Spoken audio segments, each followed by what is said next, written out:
Hello student, हम discuss करने जा रहे हैं सेंट्रल टीटी जो जुलाई 2023 में होने जा रहा एग्जाम है। सीबीटी बेस्ड पेपर होगा।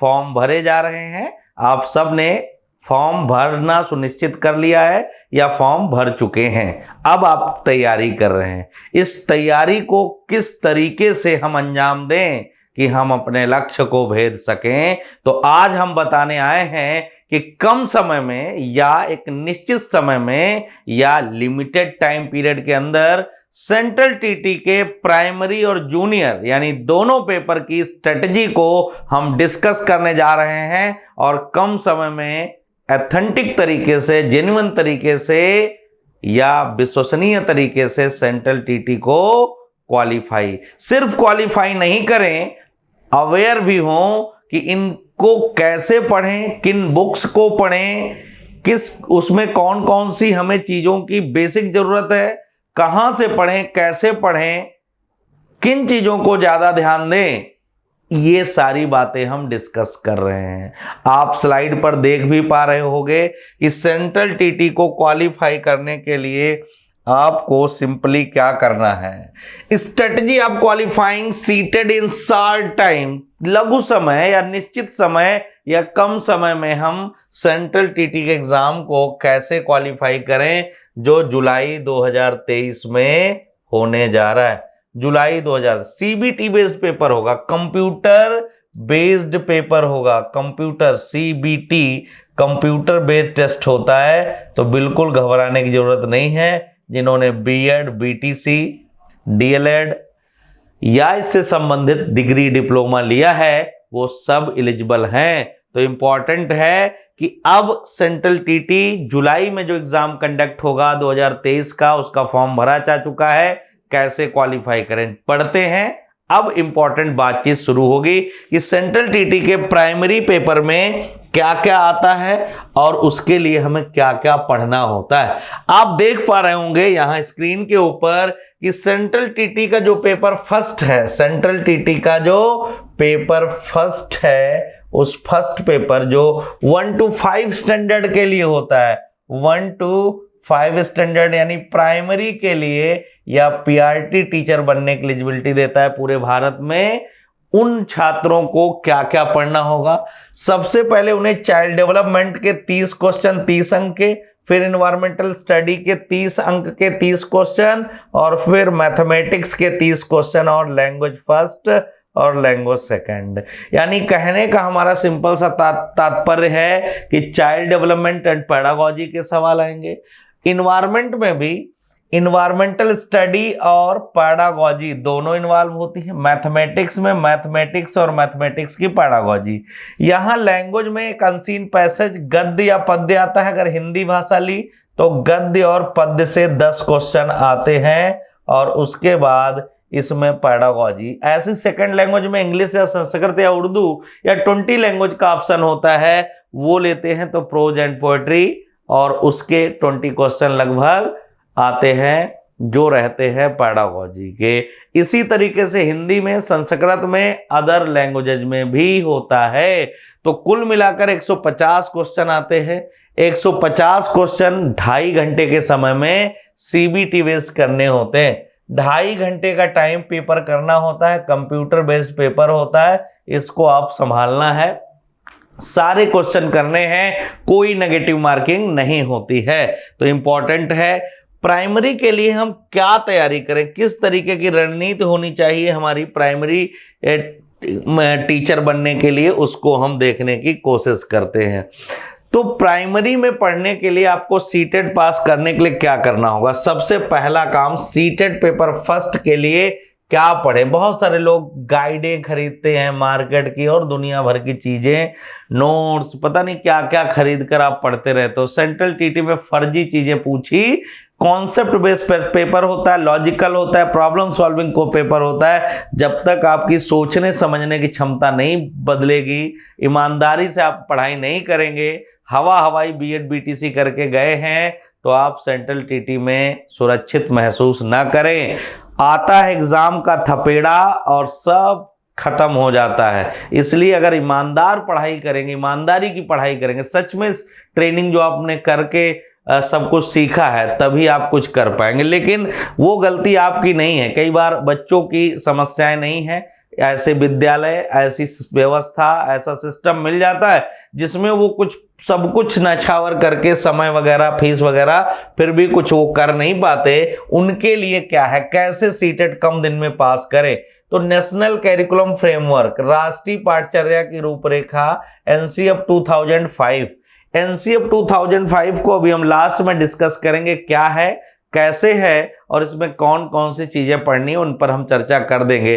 पहले आप जानिए एनसीएफ 2005 पढ़नी यानी नेशनल कैरिकुलम फ्रेमवर्क, इसको पढ़ना है और एनईपी 2020 के कुछ बेसिक टॉपिक, पूरी एनईपी रटना नहीं है। बहुत सारे बच्चे एकदम एनईपी रट्टा मार रहे हैं, इतना बड़ा दस्तावेज ड्राफ्ट आपको लर्न नहीं करना। हाँ, लेकिन अंडरस्टैंडिंग होनी चाहिए कि एनईपी में नेशनल एजुकेशन पॉलिसी जो 2020 बनाई गई है उसमें टीचर की स्किल को लेकर के कौन कौन सी बातें की गई हैं, स्कूल एजुकेशन का स्ट्रक्चर कैसा है और क्या नए रिफॉर्म किए गए हैं, इनके बारे में जानना और समझना है।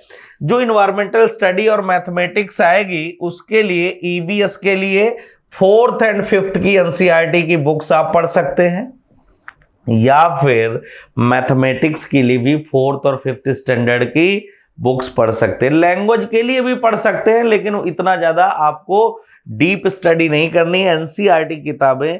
और जो तीसरा मोस्ट इंपॉर्टेंट होगा पीवाईक्यू, प्रीवियस ईयर क्वेश्चन। जितने ज्यादा आप प्रीवियस ईयर क्वेश्चन करेंगे उतना आप सक्सेस होंगे सेंट्रल टीटी के एग्जाम में। देखिए, आपको एक बार पैटर्न पता चलेगा, जब आप किताब पढ़ेंगे तो आपको लाइन टू लाइन मिलती चली जाएगी। इंपॉर्टेंट है, अगर आप सेलेक्ट होना चाहते हैं तो प्राइमरी के लिए ये स्ट्रेटजी अपना सकते हैं। आगे बढ़ेंगे और सेकंड पेपर जो जूनियर स्तर पर डालते हो आप पेपर सेकंड, वो अगर आप साइंस बैकग्राउंड से बीएससी करके बीएड बीटीसी किया है तो आप साइंस बैकग्राउंड में आते हो। एग्रीकल्चर, कॉमर्स या एसएसटी में बीए बीकॉम और किया है तो आप एसएसटी में आएंगे। एसएसटी के 60 क्वेश्चन और साइंस और मैथ के 30-30-60 क्वेश्चन आते हैं। आप सब जानते हैं कि जैसे प्राइमरी में वैसे जूनियर में आता है, सेम रहता है। एनवायरमेंटल स्टडी नहीं होती यहाँ पर एसएसटी या साइंस और मैथ होती। लैंग्वेज वैसी होती है, सीडीपी वैसे आती है, उसमें आपको कोई स्ट्रेस लेने की आवश्यकता नहीं है। तो इसके लिए भी आपको एनईपी 2020, एनसीएफ 2005, साइंस के लिए 6th, 7th, 8th साइंस की किताब पढ़नी है, एसएसटी के लिए 6th, 7th, 8th एसएसटी की, और इसमें भी प्रीवियस ईयर क्वेश्चन आपको मैक्सिमम से मैक्सिमम सॉल्व करना है। अगर आप ऐसा नहीं करते हो तो आप श्योर फंसोगे, क्योंकि आप कितनी भी गाइड पढ़ लो, कुंजी पढ़ लो, आपको कल्याण नहीं होने वाला। जब तक आप टेक्स्ट बुक नहीं पढ़ोगे, सोचने समझने की क्षमता नहीं परिवर्तित होगी, तब तक आपके साथ ऐसा ही होता रहेगा। तो इंपॉर्टेंट है कि आप अपनी समझ को विकसित करने के लिए, आप सोचने समझने की क्षमता को विकसित करने के लिए, क्वेश्चन सॉल्व करने का पोटेंशियल बिल्ड करने के लिए आपको किताबें पढ़नी पड़ेंगी। बिना पुस्तकें पढ़कर आप चीजें सीख नहीं पाएंगे। तो इंपॉर्टेंट है, सेकंड पेपर के लिए भी यही आप रणनीति अपनाएंगे। आगे देखते हैं कि आप सेंट्रल टीटी को क्वालिफाई करने का क्राइटेरिया। कई सारे बच्चे कंफ्यूज हो जाते हैं कि उनका 82 क्वेश्चन आ गया है और ओबीसी कैटेगरी के हैं, कोई बच्चा है जिसका 91 क्वेश्चन है लेकिन वो जनरल कैटेगरी का है। यानी वो कौन लोग हैं जो क्वालिफाई करते हैं सेंट्रल टीटी, कितना अंक कम से कम आए, मिनिमम अंक की बात की गई है।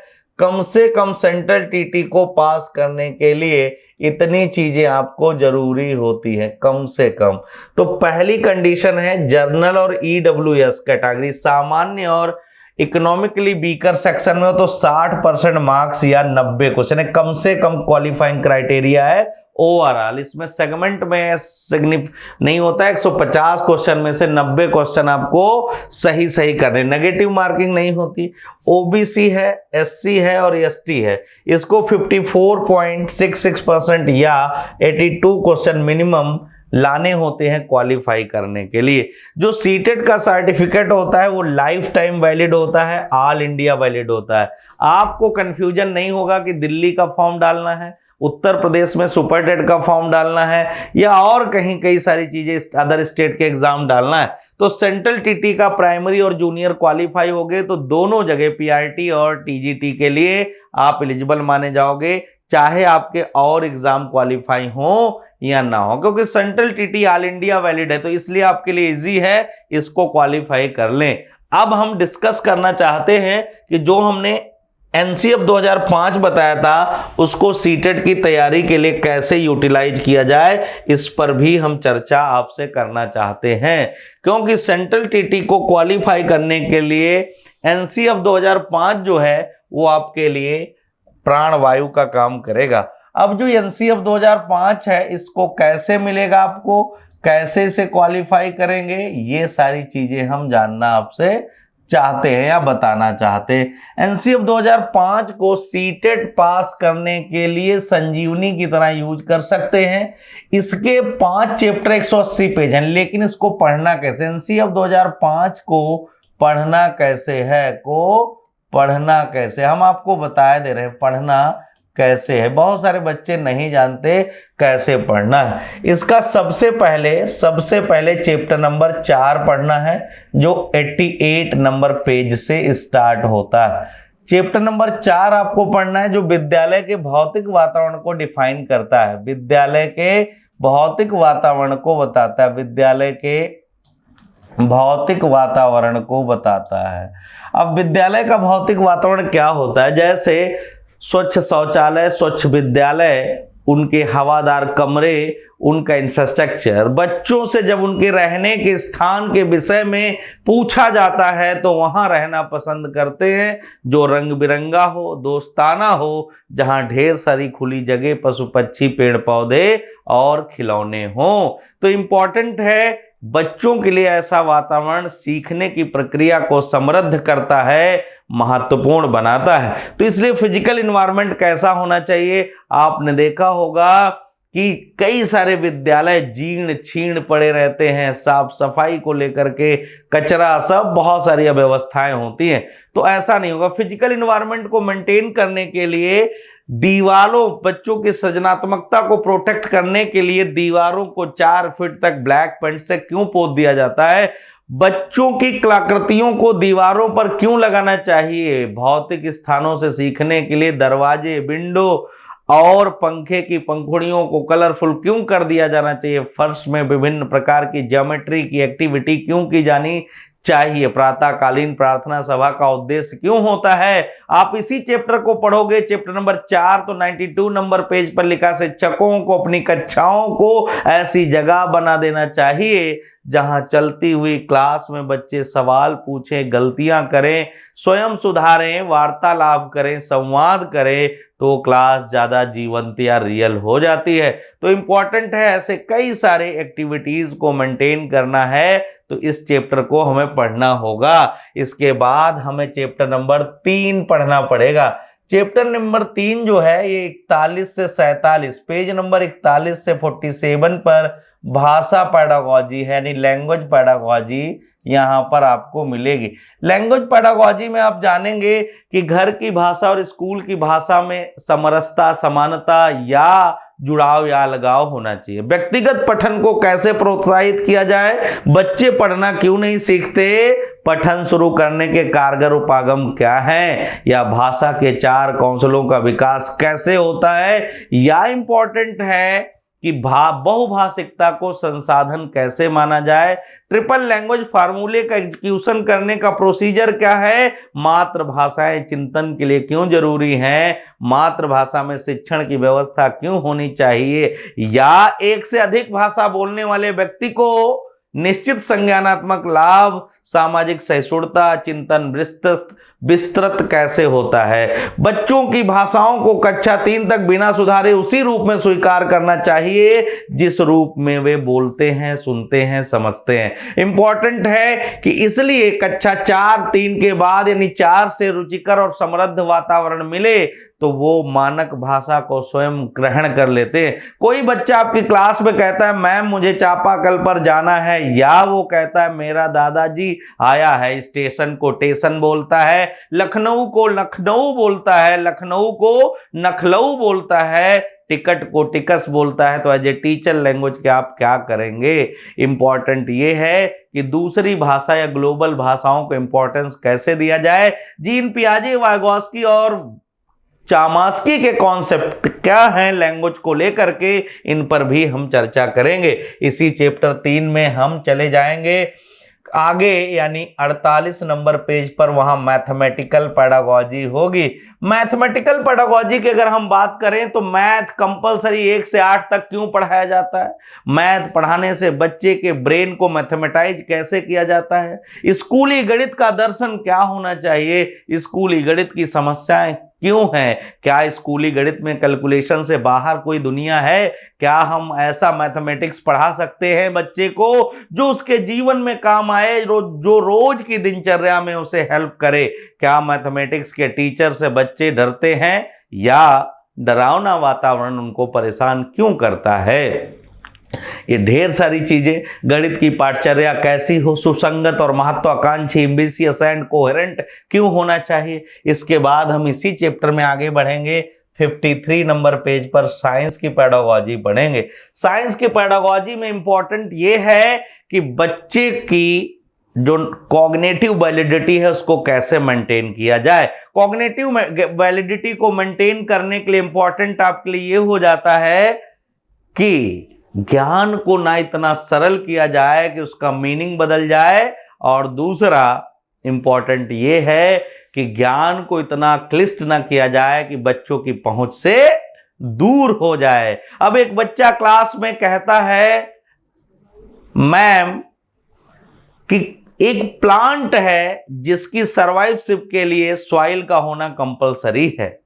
अब बच्चा जिद करता है कि प्लांट को रॉ मटेरियल केवल सॉइल से मिलता है। टीचर बिना कुछ बोले कहती है तो मनी प्लांट का पानी रोज बदलते रहो, ऑब्जर्वेशन करो। हाइड्रोपोनिक्स का कॉन्सेप्ट इसी पर बेस्ड है, रॉ मटेरियल कहां से मिले। बहुत सारी ऐसी चीजें हैं जिसके कारण हम क्या कर सकते हैं, बच्चों के कॉन्सेप्ट को बेहतर कर सकते हैं। आगे बढ़ेंगे 56 नंबर पेज पर एसएसटी की पेडागोजी है। हिंदी वाले एनसीएफ को हम डिस्क्राइब कर रहे हैं, इंपॉर्टेंट है। 56 नंबर पेज पर जाएंगे और देखेंगे कि एसएसटी की विषय वस्तु इतनी जटिल क्यों है। एसएसटी की जानी पहचानी सामाजिक सच्चाइयों के प्रति आलोचनात्मक समझ का विकास क्यों करता है, यानी एसएसटी के ज्ञान और अनुभूतियां क्यों होनी चाहिए। इसमें केवल तथ्यों को क्यों रटवाया जाता है, बिना अर्थपूर्ण गतिविधियों को क्यों पढ़ाया जाता है, आंकड़ों का अंबार क्यों लगाया जाता है, क्या हम एसएसटी को मीनिंगफुल बना सकते हैं। इसके बाद इसी पेज में हम लोग आगे बढ़ जाएंगे और 80 नंबर पेज पर चले। आकलन और मूल्यांकन, कांपती है रूह मेरी बस सदा एग्जाम से, मैं नहीं डरता हूं असत्य और तूफान से। ये बच्चे के जीवन में, स्टूडेंट के जीवन में एग्जामिनेशन जैसा टेररिज्म क्यों होता है, जबकि वो रोज एग्जाम देता है, कभी इतना नहीं डरता। लेकिन एजुकेशन, स्कूल की शिक्षा की परीक्षा उसको परेशान क्यों करती है। तो एग्जामिनेशन को पार्ट ऑफ लर्निंग कैसे बनाया जा सकता है, या असेसमेंट एंड इवैल्यूएशन की प्रोसेस को इंक्लूसिव कैसे बनाया जाए, कंटिन्यूअस कंप्रहेंसिव इवैल्यूएशन के प्रोसीजर को कैसे मेंटेन किया जाए, इस पर असेसमेंट और इवैल्यूएशन क्यों होना चाहिए और क्यों नहीं होना चाहिए। इसके बाद हम लोगों को चैप्टर नंबर 2 पढ़ना है, जो 15 नंबर पेज से स्टार्ट होगा, ज्ञान और सीखना। ज्ञान और सीखना, सूचनाओं के बोझ से हम दबे जा रहे हैं और ज्ञान की प्यास से तड़फ रहे हैं। इंपॉर्टेंट है कि सीखना और ज्ञान कैसे रिलेट करता है, हम किसी की सृजनात्मकता, इनोवेशन और थॉट प्रोसेस को कैसे मेंटेन करें कि वो बेहतर तरीके से चीज़ों को देखना, समझना, सुनना शुरू कर दे। इंपॉर्टेंट है, इस चैप्टर में हम कई सारी चीज़ें पढ़ेंगे। चाइल्ड सेंटर्ड अप्रोच क्या होते हैं, लर्निंग प्रोसेस क्या होती हैं, डेवलपमेंट की प्रोसेस, इन्फेंसी, एडोलसेंस और चाइल्डहुड की प्रोसेस में क्या क्या बदलाव होते हैं, बचपन क्या होता है, टीनेज क्या होती है, प्लस इसमें अनुभवों का नियोजन। दूध बूथ से कोई दूध खरीदता है तो उसके अनुभवों का विस्तार कैसे होगा, ये ढेर सारी बातें हम आपसे करेंगे, आप इसमें पढ़ेंगे। तो अगर चाहते हो सफलता पाना बच्चों, अगर सफलता पाना चाहते हो तो आपके लिए इंपॉर्टेंट है नेशनल करिकुलम फ्रेमवर्क को पढ़ो। जैसे मैंने स्ट्रेटजी बताई है वैसी अगर आप तैयारी कर लेते हो तो कोई एग्जाम, खास करके सेंट्रल टीटी का एग्जाम या टीचिंग से रिलेटेड कोई एग्जाम आप फेल नहीं करोगे। ये बात मैं बहुत रिस्पॉन्सिबिलिटी से आपसे कह रहा हूं। हमने आपको जैसे बताया कि सीटेट प्राइमरी की क्या स्ट्रेटजी हो, जूनियर की क्या स्ट्रेटजी हो, कैसे पढ़ना है एनसीएफ, गूगल से डाउनलोड कर लोगे, हमने तरीका। फिर भी अगर कंफ्यूजन है तो कमेंट वाले सेक्शन में आप हमारे कोर्स की डिमांड कर सकते हैं, जो मैं स्पेशली फ्रेम किया हूं केवल 25 दिन में सेंट्रल टीटी को कैसे क्वालिफाई करें। उससे भी कम टाइम में मेरे पास हैं ऑप्शन, लेकिन कमेंट वाले सेक्शन में आप लिख सकते हो कि सर हम कम समय में क्वालिफाई करना चाहते हैं। मैं आपको कांटेक्ट करूंगा और बेहतर तरीके से कोर्स को आप पढ़ लीजिए, सीख लीजिए। बातों बातों में जैसे मैं आपको बता रहा हूं ऐसे ही आपको पढ़कर मैं क्वालिफाई कराऊंगा। अवश्य आप शिक्षक बनेंगे, वो भी स्किल टीचर, लेकिन इस तरीके से अगर आप पढ़ें। कोई जादू नहीं है किसी के पास। सेंट्रल टीटी में लाइन टू लाइन मिला लीजिए एग्जाम की, जो आपको क्लासरूम में या आपको इस ऑनलाइन प्लेटफॉर्म पे पढ़ाई जाएंगी। सारे क्वेश्चन आपको लर्न किए हुए मिल जाएंगे। उसका रीजन ये है कि हम कॉन्सेप्ट आपके बेहतर करते हैं और जिससे आप सफलता आसानी से प्राप्त कर सकते हैं। तो मैंने डिटेल में बताया है, देखिए, सुनिए, समझिए तफसील से और फिर कांटेक्ट करिए। बहुत बहुत धन्यवाद।